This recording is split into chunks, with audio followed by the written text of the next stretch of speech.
Greetings, comic enthusiasts here. Welcome to IMPERIUS REX. I'm Dinosaur Neil. And I'm Ghost Hunter Dave. And today, we're talking about From Hell. So Neil, thanks for joining us. You're very welcome. Yet again, another book. It's too spooky for Troy to the max to read. That's right. Another black and white tome. Yep, exactly. Another big pair of titties. A very big pair of titties. That's how we do it. We do it. We're nothing if not consistent. Exactly. So, Neil, we polled our YouTube channel a ways back on which Alan Moore adventure should we cover. Yeah. Should it be League of Extraordinary Gentlemen? Ooh. Or should it be From Hell? Yes. And I have to say, it was the closest poll we've ever had. Yeah. Go on. Would you have it that I expected League to become leaps and bounds over this thing? Me too. And what an underdog From Hell would have been. But everyone in the comments was like, From Hell is amazing. You should definitely read it. And by God, we did. We read them both. We sure did. So you're welcome. You're welcome. League edged it out by 4% vote. Had a lot of participants in this. Yeah. But as you said, there was an overwhelming request for From Hell. Mm-hmm. Many people saying, not only is it one of Alan Moore's best books, it is his best book. So what a proclamation. Yes. So this just... this tripped my trigger. Yeah. I wanted to read this again. I haven't read it since high school. This is a first read through for me. And then what really sealed the deal was you were over at our house one night and you said you had a bottle of absinthe. And I was like, I think they do absinthe in From Hell. The movie, they sure do. I forgot it wasn't in the book. But I was like, let's read From Hell. Here, let's do it. Read this giant phone book in 2 weeks. Oh, you got and it. We'll do it. Turns out they don't do any absinthe in that. So I guess we're going to talk about the movie as well. But we do have absinthe. That's right. We're chasing the dragon here today, folks. And that's we're opium. That's true. Sorry. We aren't doing opium. We don't have any opium. But we're not. This is absinthe, laudanum free. That's right. So watch him. I'll wait.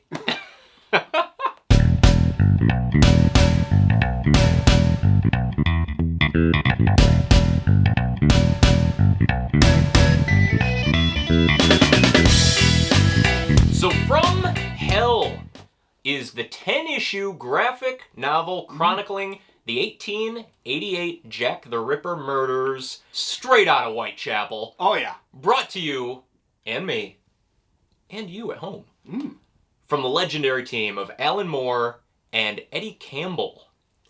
So one thing right off the bat, all these chapters are of varying lengths. Very much so. At first, it is like your typical, what you'd think of as like a volume length or a chapter length. And then there's one in the middle that is probably double the length. Oh yeah, I know what you're talking about. Oh yeah, and then the next one after is pretty short, but like I love the way that they did it this way because they're all very different from themselves. Like they all tell this big long story, but there are time jumps in between, and all of them have a nice, concise, clear thing that they're trying to portray for the overarching story. Right. And this was originally published chapter by chapter in Taboo magazine. Wow. In 1989. Before it finished, it was actually shopped around to different publishers. And finally, Top Shelf Productions is the one that collected the entire volume in 1999. Oof.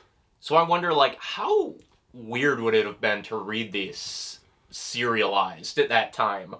Where, like, sometimes it was, like, a year between issues. Yeah. And then it might jump to a whole different magazine entirely. Like, how could you make heads or tails of this as it was originally released? I don't think, like, if it didn't come out like a week-to-week thing or something like that, that would be so hard to track and follow.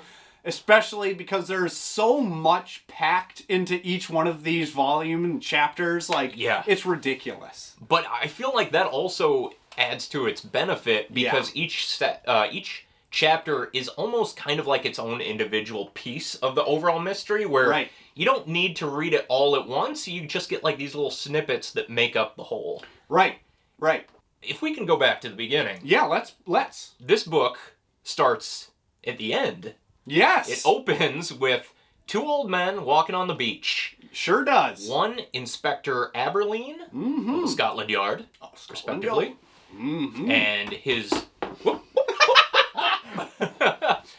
and his friend, Robert Lees, a psychic, give or take, Yes. and former spiritual advisor to the Queen. Her Majesty herself. Her Royal Majesty, the Queen of England.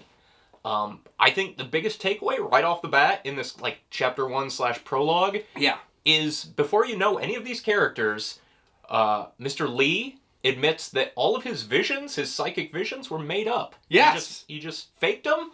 He'd convulse on the ground and fake seizures. Sometimes he'd piss himself. For a little added show. A little extra. Yeah, a little extra. But I think the biggest takeaway of this is he says, I made it all up, but they came true anyway. Yes. Now, maybe I don't know if you want to touch on this now, but like the end, the epilogue. The epilogue is like a direct from the prologue. Yeah. So it's the old men back on the beach and whatever. Yep. And like they go on to say other things that like make you believe that like, yeah, he says he's making it all up, but like... Maybe he's a real good guesser. Maybe, is he? Or it's like... Is this the one weird supernatural element? Because, like, he's talking about how he's like, oh, I feel another war coming. And it's it's like 1880, right before World War I. Yes. So it's like, holy shit, is he kind of actually telling the truth? Like, I like that idea that this psychic thinks he's making it up, but, like, maybe he is psychic. Exactly. Like, it's not happening anyway. He just is foretelling it. Exactly. And I like that. But it doesn't play a huge role in this book either, because it's not really a supernatural book. No. As you would imagine, like a Jack the Ripper book isn't. It's fairly historically accurate, at least as much as you could... And an interpretation of presuppose actual real history. Yes. So we kick it off with that, and you're like, what are they talking about? Yeah. And then they kind of make a mention that they basically allowed a murderous conspiracy to run unpunished. Yes.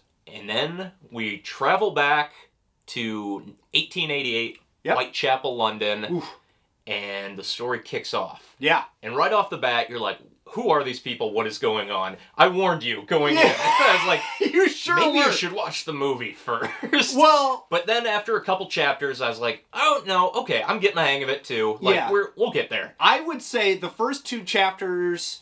It's really just setting up why this stuff is happening in the first place. Why Jack the Ripper comes to fruition in the first place. The motive. The motive for it. And I think I ended up personally really liking that they drew out the whole front of this book with things that like aren't consequential to it. It's a big world building thing on why it's going to end up happening how it does. But it's like... It's not, it could have been summed up in a paragraph, for God's sakes, but I like how they went through all this. I think it made it more impactful when you see things down the road, because this book does have a lot of good callbacks to it. Yeah. That if you're really paying attention, like, they hit harder as you continue to go on. Yeah. Alan is not concerned about making a super, like...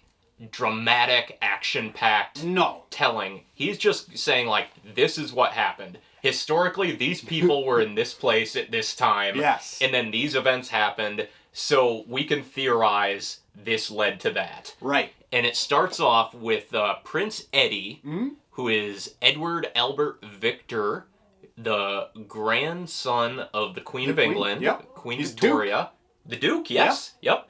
He had a child and a secret wedding with a Annie Crook. Yep, Annie Crook from the candy shop. Yep, a shop girl and sometimes prostitute. Yes. Which apparently all the women in Whitechapel were. As you would guess, as you would assume from this book, any lower class woman just was a prostitute by default, apparently at this time. Exactly. And this obviously takes place, like... 1888, East End of London, like, it's a dirty place to be, and it's not like... place to be. Yeah, you got gangs amok, like... the Nichols gang. The Nichols gang, you don't, like, the police... They want 10 pounds a week. Wowza! Holy cow! No one can hook that much. No, buddy, not even a group of gals! Oh, your cunny would be roadkill. Oh, yuck! A lot of things are going to go overseen. There's a lot of just like the police essentially no law enforcement. Exactly. The police are pretty lenient, like, oh, it's just a lady of the night kind of a thing. Yeah. What happens, what happens. Bugger off, lass. Yeah. They don't arrest them for doing what they do, but they also don't look after if something happens to them kind of a thing. Nope. So while all this is happening with Prince Eddie and Annie, there is an attempt to cover up this scandal that could potentially tarnish the royal crown. And Queen Victoria appoints her royal physician, a Sir William Gull, to see to the matter. Oh, yes. And old Willy Gull is a few screws loose. Boy, is he. My word. Oh, boy. And holy cow, I gotta say, the chapter that introduces old Willy Gull has to be one of my favorites in the entire book. It's probably, what, chapter 3 or 4? Yeah, that sounds about right. It's pretty close to the beginning. But what happens in the way it's done is it's all like from his point of view. So through his eyes. Through his eyes, you see his hands doing the things he wants to do as he's growing up, becoming like and he's a surgeon. Physician. So hands are a very... His big, meaty digits. They're appropriate personification. Yeah, exactly. What's interesting is this whole chapter is done through his eyes, except for like the very end where it kind of introduces who he actually is. Yeah. And it's such an interesting way to go about it. Yeah, more basically kind of recounts his entire life, or at least prominent points. And you really get the feeling like, this is a smart dude, but he's got some issues. Yeah. He's very fascinated by death. Yes. And science in the body. The first thing you come of him is when he finds like a dead mouse or rat, and he just starts cutting it up like in the middle of the forest or whatever. Yep. And his own father dies, and he's just like messing with the corpse there on the table. Yep. You also realize he has kind of an agenda against women, which very definitely much plays a role going forward. It does. He's trying to make the world right. And a lot of that is like his own Masonic upbringing and his own beliefs, spiritual. Yes. And, he's into some shit. He's a dirty character by today's standards for sure. Yes. So Willy just proceeds to carve a bloody path through Whitechapel, eliminating all of the women who knew about the secret marriage and child. We also begin to learn that William is more interested in preserving his own radical Masonic ideals than he is actually covering up the scandal. Very much so. And he just leaves all these symbolic messages among the bloody tapestry that he paints about London. Absolutely. And he goes into great detail about this. I would say one of my also second favorite chapters that I had to instantly message you about is like he has this carriage driver, old Netley. Oh, Netley. Netley's guts are all wrong. Oh my God, poor Netley. This guy had some stones. I can see why Troy didn't want to get on this. It's a little too close to home. But so William Gull gets into the whole Freemason stuff. Like, that's his upbringing. He's entrenched, and he would say he's probably one of the best among them, and they might maybe say that too. He has no peers. No, he has no peers here. And the whole chapter is him having Netley take him around all of London to show him all of the Masonic sites of like the obelisks and Cleopatra's Needle. Yeah, exactly. And he goes into very, very gross amounts of detail on describing their importance to the Masonic Temple, or why they are important to the specific type of god and how they're inferior to his Masonic god. Like, it is a ridiculous chapter, and what sums it all up and almost makes the reader want to do too is, through Netley's eyes, you're just getting this overload of information. Fire hose of information. And he just vomits at the end of this, and you're like, I kind of want to too, because this is just so heavy, so deep. And what's interesting is all of this, for the most part, is real. Like, it's all historically accurate in terms of what these structures and symbols represent. Exactly. And it's amazing how many, like, hidden symbols and symbology exist even today, from what was like originally created back at that time, and why it was created, like what those represented. He wants to send a message, basically. And that message is that the male fire needs to subdue the unconscious female deities that once had control over Europe. Yeah. Before the age of science and reason came. So he's a very scientific man. Right. That he believed the Masons were very scientific while spiritually based. And he wants to just eliminate this, like, free-thinking, like, left-brain idealism. Very much so. Bring in, like, an age of reason. He does. He goes all the way back to, like, Paleological times. He's like, when cavemen around women, they were the ones who gave birth. They did everything around, but they were like, but no more, I say. Down with them. And reading it now, but I guess it's Alan Moore's, you know, obviously writing this in terms of 1888. But now you'd just be like, oh, holy shit, Alan. Like, this is crazy because, like... You know, I think Alan's a pretty feminist writer. Right, exactly. But, I mean, he's right. And he uses that to his advantage by writing about very unkind times to women. Yeah, very, very true. And what William Gall's all about, essentially, is just like, women had it good for long enough. Yeah. It's men's time. We've only had but a brief blink of control over this world, and we want to take it for our own, and you're just like... Come on, man. So he's almost like enacting like a sigil or like a spell across London where as they're going from landmark to landmark, he's asking Netley to like mark it on the map and it makes a pentagram. Yes. Or a pentacle, I think he calls it. Yes. And that is like this ritual that he's hoping to just instill with this belief. Yes. It's almost like something Grant Morrison would conjure up here. Where it's just another layer of like, let's oppress this female deity. Which is probably why he was tickled pink at the Queen's decree that he go silence all of these ladies of the night. I can cut some bitches. Yeah, I'll cut their necks. Yeah. Another fun fact about old Willy Gull, he had a massive stroke a while back. Oh, did he ever? And it was at that moment that he saw God and believed God gave him this mission. The Grand Architect told him to send a message. So everything he's doing, he's believing that it was the will of God. Yes. But really, his brain probably just hemorrhaged, and now he's having a big problem. But in that time, they were like, well, maybe he was touched by the Lord. Let's send him off. Yeah, let's make him do the Queen's bidding. Why yes. not? Yeah. Oh, man, the age of reason indeed. Oh, boy, is it ever. So that's just like the beginning. That's the first couple chapters. And you're thinking like, wow, this is telling you right off the bat who the killer is. Yes. Very different from the movie, which I first saw before reading this. I was like, oh, they're just laying it all out here right now. Right. So Inspector Aberline doesn't come till way later. Right. Until the first of 4 or 5 of the witnesses are murdered by him. Right.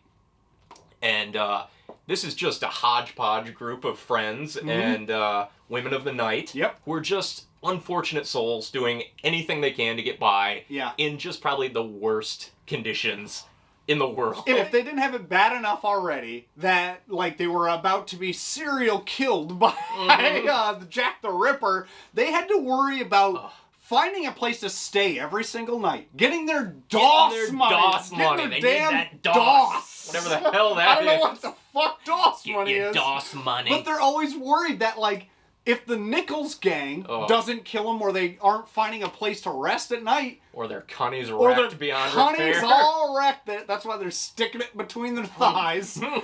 Holy shit. Man. It's almost a blessing. To get murdered at this point. Exactly. I'm like, just put everyone in this city out of their misery. Yes. Good Lord, my Whitechapel. goodness. Oh, it's such a nasty place.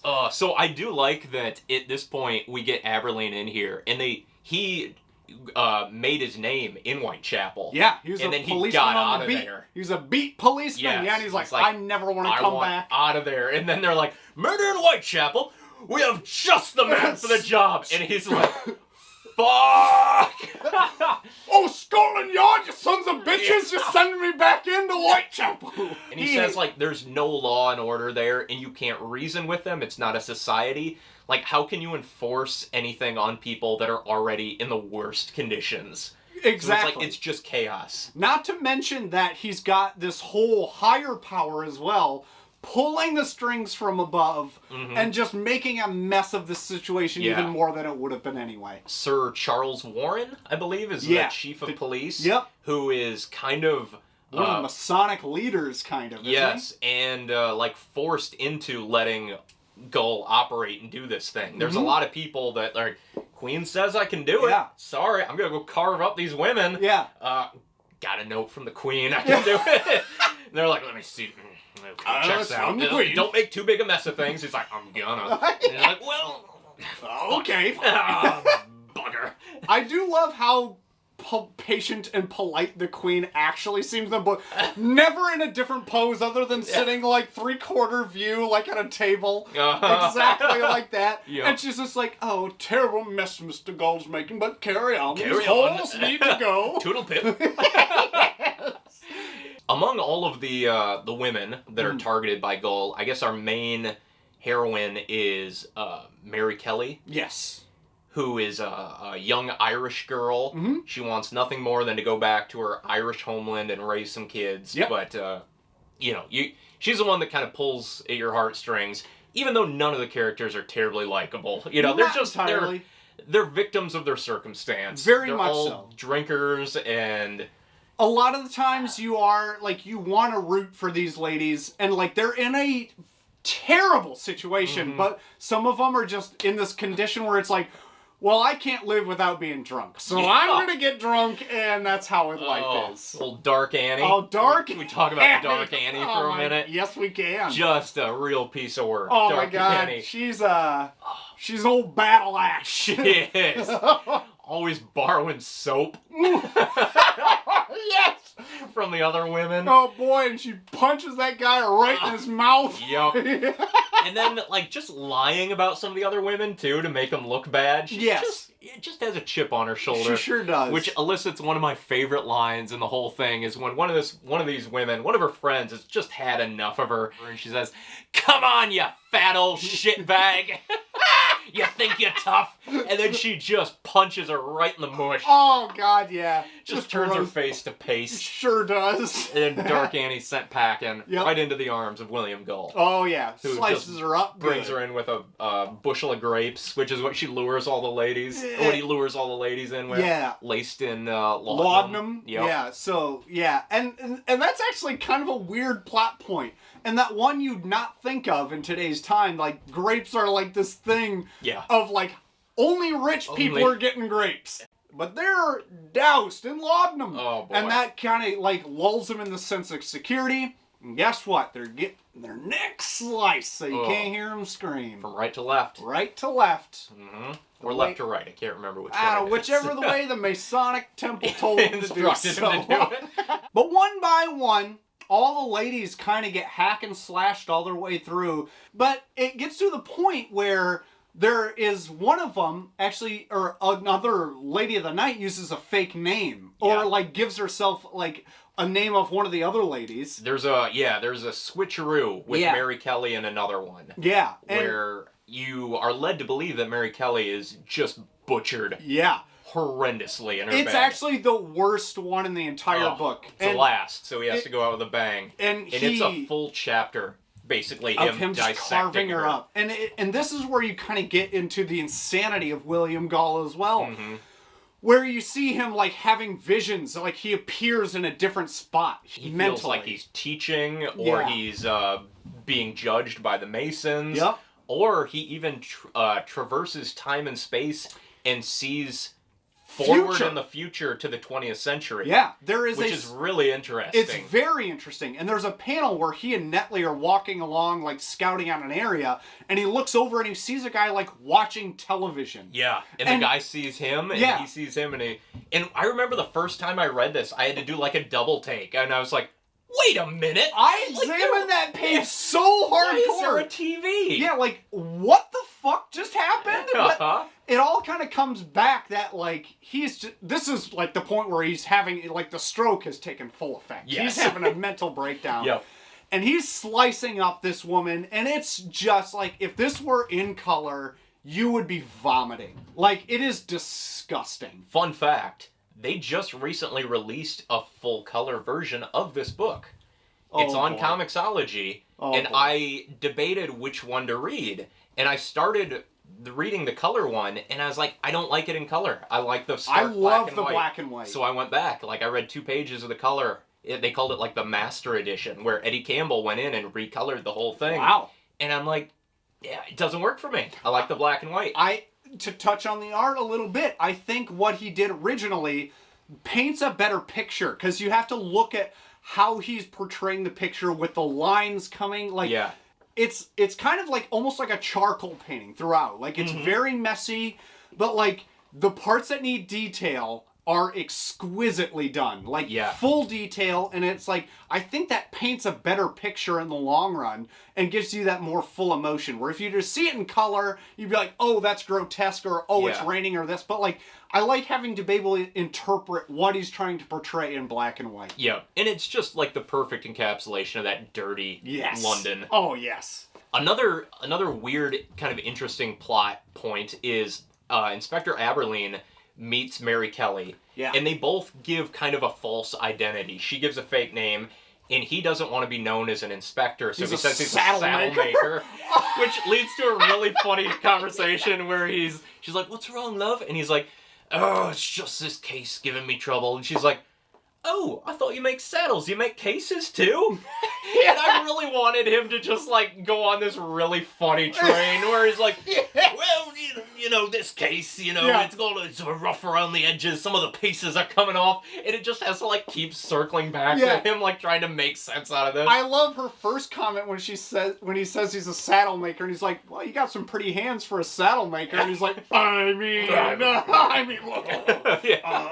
So yeah, they strike up like a little bit of a relationship. It isn't ever quite romantic, even though it seems like he wants it to be. Yes. Even though he's married. But like at that time, marriage was just a formality. It didn't seem like anyone really particularly liked their spouse. Nope, didn't seem like it.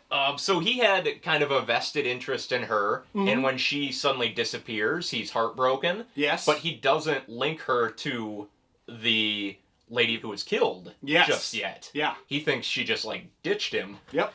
Which it doesn't ever really have a huge payoff. Not really. But I think he eventually learns that was the woman, and then he's like just shocked that like, oh my god, she was the one I was just investigating the butchering of. Yes, yeah.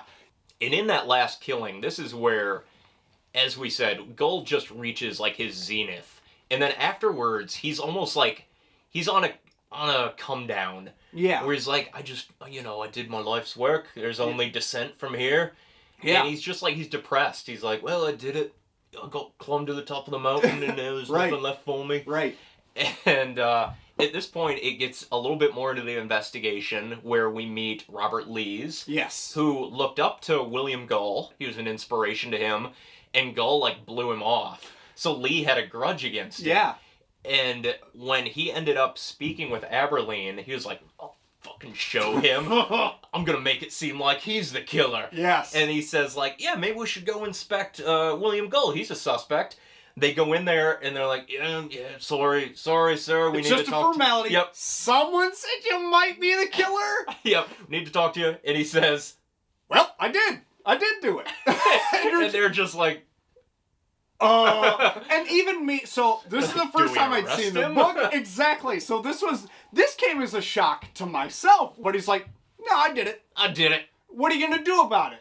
The queen told me to do it. What are you going to do? Jog on, mates. Yeah. And they're like, we're going to need you to come with us. He's like, yes, sir. Yeah. And off he goes. Yeah. And they bring him in, but everyone is in the queen's pocket, so they don't quite know what to do with him, and eventually they hold like a trial or a judgment at the Masonic Temple. Yes. And they judge him insane. Mm-hmm. He mucked it all up. He mucked it all up. So they're going to sentence him to an insane asylum. Yeah. And he's like, you don't understand what I'm doing. He's like, I have no peers this is here. Higher power.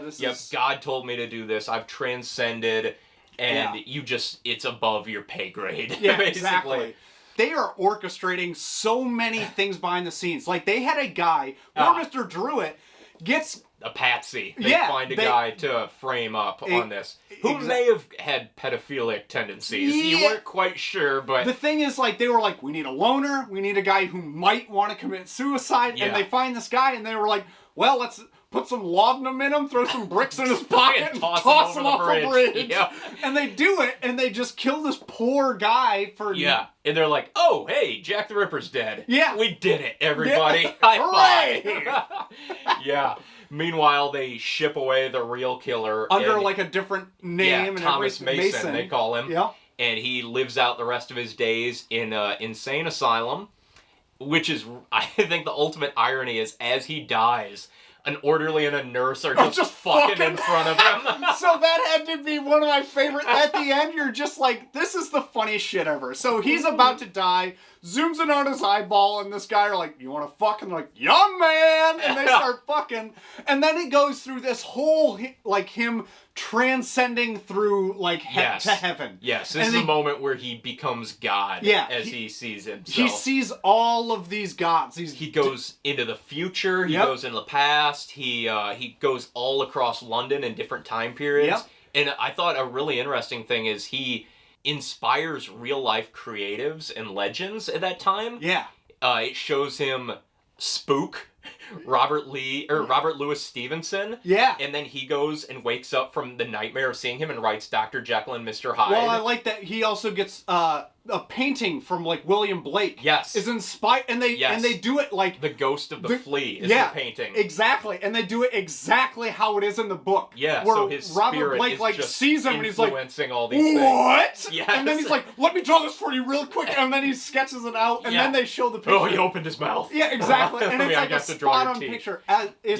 So he thinks he's, like, giving all of this to, like, future people or people of the time for their creative works and stuff like that.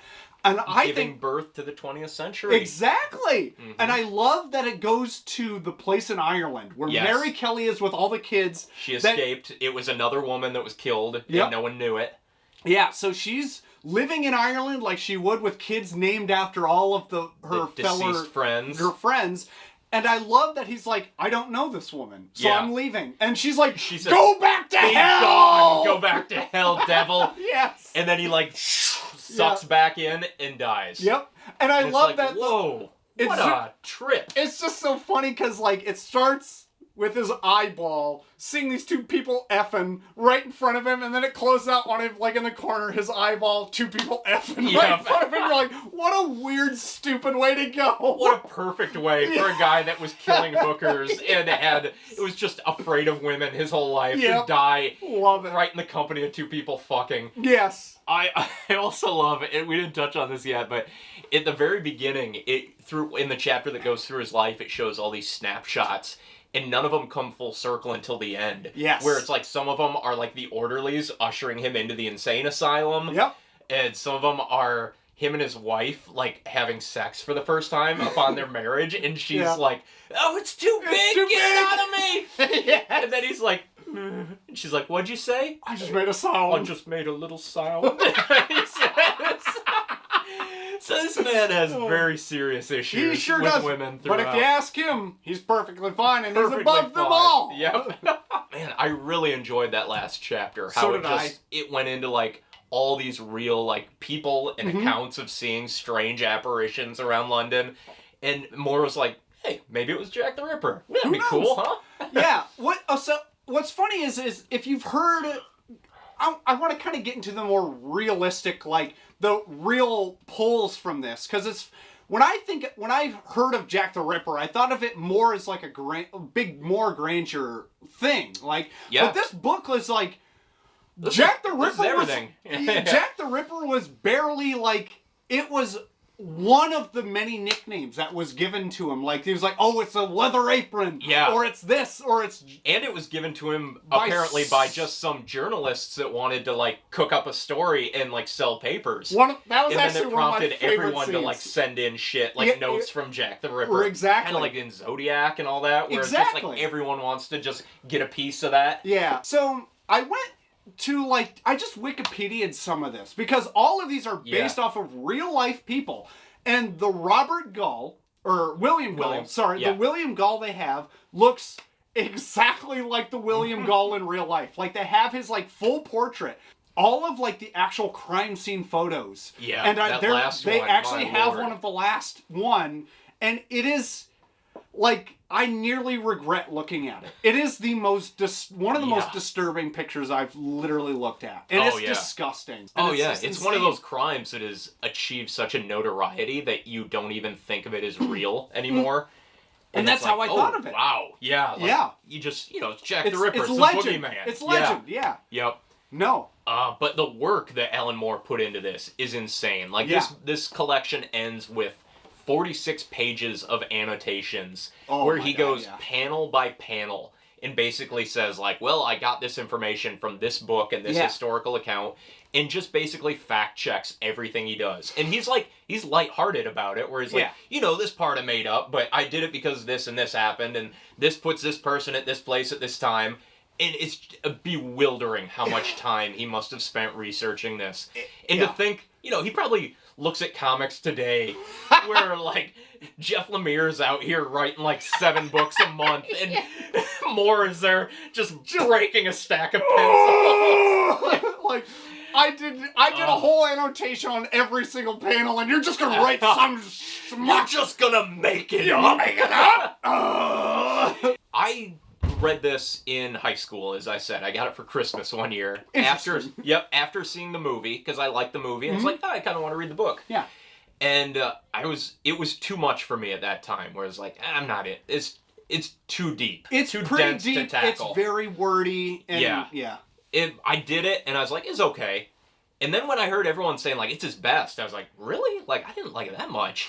But it prompted me to reread it, and on this reread, I fucking ate it up. Like, I did too. I must be at the point in my life where I'm like, I am all for I'm all in it. I wanted more. Like, I was just thinking, like, what other, like, true crime series can I get into? I agree. Because it was really interesting. I wanted more. I wanted to go down that rabbit hole. And he even does, like, he does a second annotation or a second epilogue to this where they talk about, like, how many people have tried to solve this. And everyone has theories, and he presents a very comical take on this. Yes. Where, like, they're just stepping over each other, and it's muddying the waters. And at this point, like, no one can possibly explain this. No. And it's at the point, it's just like, whatever you think it is, that's what it is. Because no one can disprove or prove it anymore. With the information that's actually out there today for it, it's your best guess. Yep. You could have done it. Yeah, right. And he even acknowledges, like, my book is fiction. It's fiction. It's fiction based on the facts I had. And, like, from this other book by a Knight, Stephen Knight, I think was the author, he pulled a lot of this from. But he's like, some of it's disproved. So who knows? Like, this is just my story. And it's a great story. It's so good. This is what I want to believe is a Jack the Ripper I thing. If someone agree. asks me, like, who did it? I'm like, fucking William Gull, man. I read the book and I saw the movie. Exactly. He did it in both. Yeah. Made a strong case. You know, as far as people, like the people were saying online, like, From Hell is such a good book. Holy cow, I couldn't agree more. Like, it's one of the best Alan Moore books I think I've read. Mm-hmm. And, I mean, Watchmen's up there. Like, Watchmen's brilliant. And, honestly, Watchmen gets into the whole time thing, too. The Dr. Manhattan thing is very similar to the William Gull thing. It's so interesting. But, like, this is so well done, so well thought out. And the whole chapter of Gull taking Netley around, where he ends up vomiting, had me glued to the pages. Me too. I hated it the first time I read it. I was like, how long is this? And I was dreading that on the second read, but on this one I was like, this is great. It's so good. Like, I know what I'm in for, but, like, this is flying by and I'm really into this history. So, what I found very funny is that, like, so Alan Moore, is, with an exception to William Gull, who's a very educated person, you can read everything he says very clearly. He talks very well. Everybody else he writes is extremely British. Cockney. Cockney, like, he's writing "ea" like Yeah. apostrophe "er." Oh, like, yeah. It's sometimes it gets. God, when he brings in the Elephant Man. Oh, You almost have to read it out loud and record yourself and play it back and like listen phonetically to I think halfway through his conversation with him, I was like, I don't know what he's trying to say. With this guy. I can't make this out. But like, it made me like just crave to hear him write William Gull. Yeah. Like he just, it is complete bullshit what he's saying. Like just the most ridiculous things. But it's he like believes it so so adamantly. entrancing. Like it's so amazing how he's talking about all of these different gods and all of this and how they're so important. Jubila. Yeah. Oh, so good. Oh man. So all in all, From Hell, a masterpiece. Absolutely. Worth the read for sure. Man, we've been reading some good stuff this year. We sure have. And we'd be remiss if we didn't briefly touch on the film. Yeah. Which came out in 2001. 2001. Yep. This is the 1-2 punch from 20th Century Fox. They also adapted League of Extraordinary Gentlemen and turned more off adaptations of his work entirely. Yes. But I will say, I found the From Hell movie quite enjoyable. It is not a direct adaptation of his work, but it's as close as you can maybe make a movie on something like this. Yeah, for taking 500 pages and cramming it into 120 minutes, I don't think you can get much better. In a movie with Johnny Depp and Heather Graham, where, like, you have to take some liberties there, and, like, people are seeing this for them. You gotta have, like, a little romantic subplot and all this. But, like, they stayed pretty true to the gist of this. More true than I thought they were. Like, direct lines and sequences. Yeah. And there were moments where I'm like, wow, I'm glad they put that in. Same. Like, that was great in the book, and they did it in the movie. I agree. There are obviously consolidations of characters, like Detective Aberline and Lee's are blended into the same person, but I think that works specifically for the movie. Especially since Lee's doesn't show up until the very end of the book. And when we say very end, the very end of the book. The second to last chapter. Yeah. And again, like, they're two different mediums. Like, this book is not written to be action-packed. Nope. And a movie with this star power and everything had to give a little bit more drama to it. Right. And I think, like, they balanced it pretty well. I know, like, maybe the Alan Moore fans will say that's blasphemy, but if you just step back and look at it as its own story of, like, a Jack the Ripper tale that took a lot of good things that Alan Moore created. Right. I think it's a solid piece. I agree. I 100% agree. I think it's worth the watch if you're looking for something of this nature, for about like Jack the Ripper. I think it does it enough justice to make it worth a watch. Yeah, if you read the book, you owe it to yourself to watch the movie. Like, see what they do with it. You'd be surprised what makes it in. The Elephant Man makes an appearance. It sure does! And it didn't need to, but I was like, oh, cool that they put that in. Interesting. Obviously, like, the book is like, hey, here's Jack the Whipper, right here. That's the guy who does it. And in the movie, it's a mystery. Obviously, they want to make it a little mystery, but, like, I would say if you haven't read the book, you'd be like, oh, okay, that's interesting. Yeah. But I read the book and then immediately watched the movie. I'm like, that's the guy right there. Yep. Oh, yeah. It's Ian Holm. He did it. Ian. And I did the reverse. I saw the movie first, and it prompted me to want to read the book. And I was way too young at the time to really appreciate it. But looking back, I can enjoy them both as separate entities. That's a good way to do it. I think that's a great. Hey, the movie, it gave us the absinthe. It gave us the absinthe we're drinking here. So there's that. There's that. Our brains are pickled. We are going to be hallucinating here anytime. Any moment. Couldn't get our hands on any opium. No. Unfortunately. Sorry, guys. If you can get some opium, send us some DMs. Get us in the Discord. Yep, get us in the Discord. Join the Patreon. Free access to the Discord. Yep. Neil, any final thoughts on From Hell? I think From Hell, honestly, as I said before, one of my favorite Alan Moore books, believe it or not. I think the artwork is fantastic. Can't give any more shout-outs to that. Just wonderful. Definitely read it if you're into that murder mystery type thing that's got some real basis in history. Yeah, man. Dense and complete. Correct. When you finish this, you're full. Yeah, what you sigh of relief. Yeah. Yeah. It's great. It's a 5-star book. Yes, absolutely. Definitely check it out. As long as you know what you're getting into and you're ready for, like, a little bit of homework. It feels a bit like homework. But it's it's a homework that you're happy to take part in. I was gonna say, it made me want to look into the real life thing of it. Because if you know that going in, or if you discover that coming out of it, it made me want to research it more. You shut the book and you're like, I'm gonna solve those fucking murders. You know what? I'm gonna start a podcast and solve this fucking thing. Yep. Move over, Serial.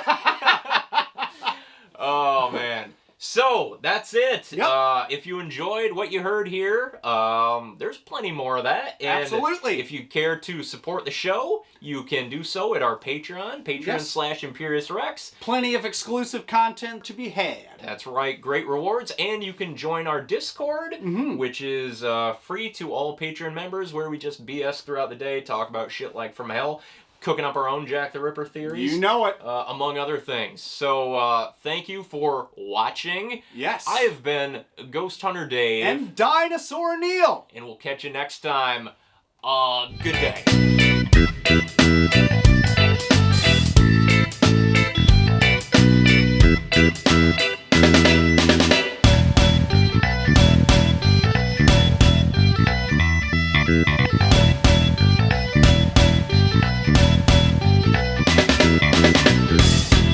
Yeah, maybe it's because I haven't read or written in cursive in years, but there was a point where people would write letters, and I'm like, I don't think I can read this. I don't think I can read this.